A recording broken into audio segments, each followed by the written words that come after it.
I'm not technically a scientist, but what you see here right now is a scientific experiment that I think I've absolutely nailed.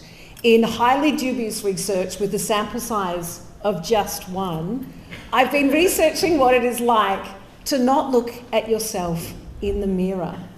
This, my good friends, is what I have done without looking at any reflective device today. I thought you would clap. Thank you. And the best part is, because I haven't actually seen how I look incredible.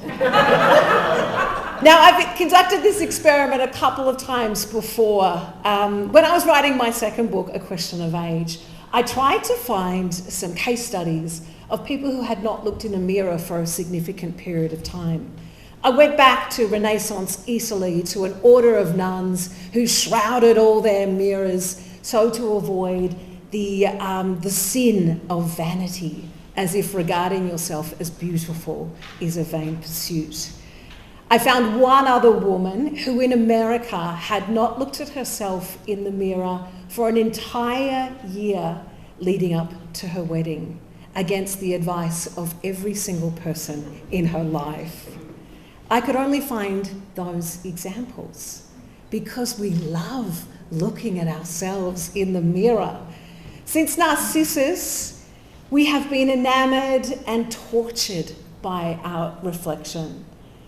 He was visited by a wise seer when he was a young boy who said, "You will be happy and prosperous if you do not refer to your reflection." He did not listen, nor have we. But perhaps her wisdom and her prophecy was for us as well.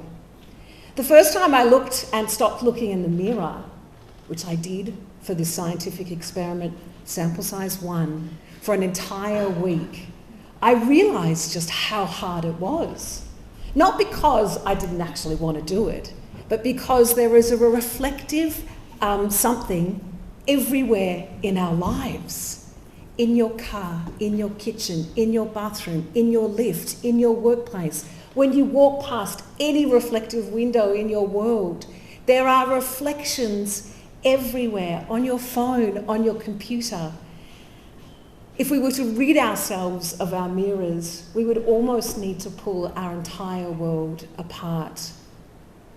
Without ever really meaning to, without making a decision to do so, I realised that I had constructed myself from the outside in, not the inside out. What I came to understand through this in scientific research is that the mirror reflects all the things that I've been told to think about myself. It's got nothing to do with the me that actually exists inside.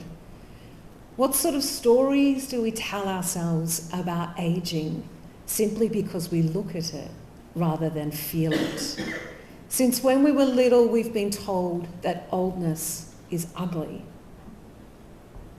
When we look, we sometimes forget to go down deep inside and to feel what it is to be who we are, to close our eyes and to get a sense of that essence of who we are.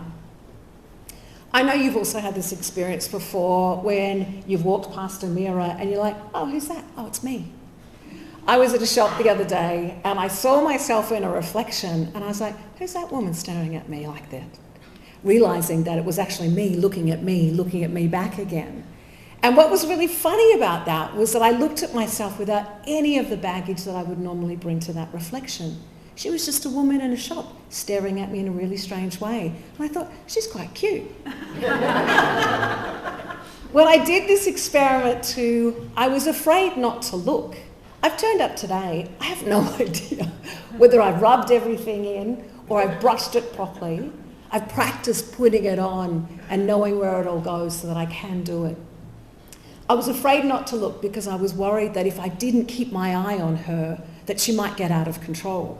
There might be hair everywhere, there might be things going on. I might be looking into the eyes of people around me to try and work out, do they think I look all right today?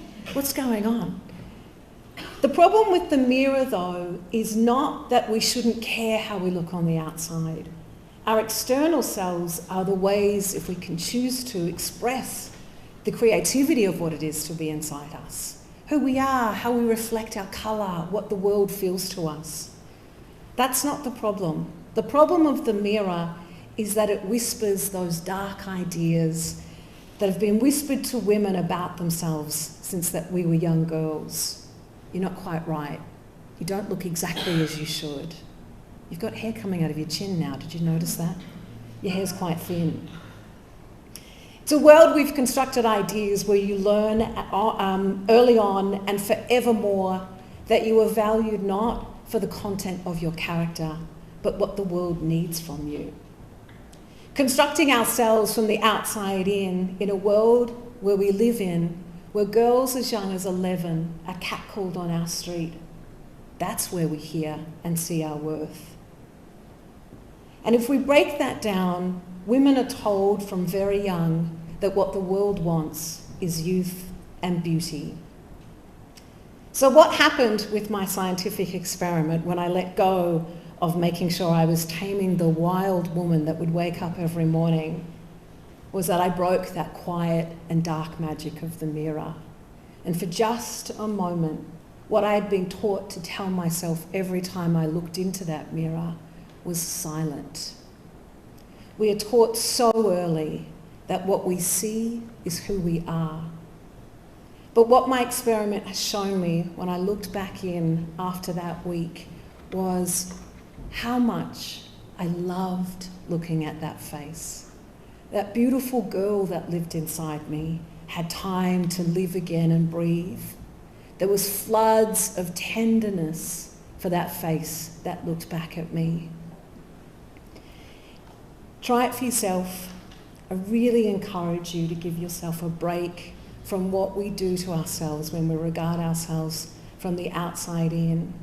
Because if we hear what is inside, we might begin to remember exactly who we are. Thank you.